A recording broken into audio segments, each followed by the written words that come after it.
ಬೆಳ್ಳಂಬೆಳಗ್ಗೆ BMTC ಚಾಲಕನ ನಿರ್ಲಕ್ಷ್ಯಕ್ಕೆ ಅಪಘಾತವೊಂದು ಸಂಭವಿಸಿದೆ. ಖಾಸಗಿ ಬಸ್ಗೆ ಡಿಕ್ಕಿ ಹೊಡೆದಿದೆ ಬಿಎಂಟಿಸಿ ಎಲೆಕ್ಟ್ರಿಕ್ ಬಸ್. ಬೆಂಗಳೂರಿನ ಕೆಆರ್ ಸರ್ಕಲ್ ಬಳಿಯ ಬಿಎಂಟಿಸಿ ಬಸ್ ನಿಲ್ದಾಣದ ಬಳಿ ಈ ಘಟನೆ ಆಗಿದೆ. ದೃಶ್ಯದಲ್ಲಿ ಗಮನಿಸ್ತಾ ಇದ್ದೀರಿ. ಮೆಜೆಸ್ಟಿಕ್ನಿಂದ ಕಾಡುಗೋಡಿ ಕಡೆಗೆ ಈ ಬಿಎಂಟಿಸಿ ಬಸ್ ಹೋಗ್ತಾ ಇತ್ತು. ದಿಢೀರಾಗಿ ಮುಖ್ಯ ರಸ್ತೆಗೆ ಬಿಎಂಟಿಸಿ ಬಂತು. ಖಾಸಗಿ ಬಸ್ಗೆ ಡಿಕ್ಕಿ ಹೊಡೆದಿದೆ.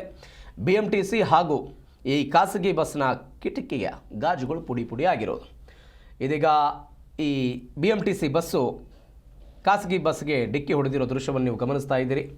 ಇದೀಗ ವಿಂಡೋ ಗ್ಲಾಸ್ಗಳೇನಿರುತ್ತೆ ಎಲ್ಲವೂ ಕೂಡ ಪುಡಿ ಪುಡಿಯಾಗಿದೆ.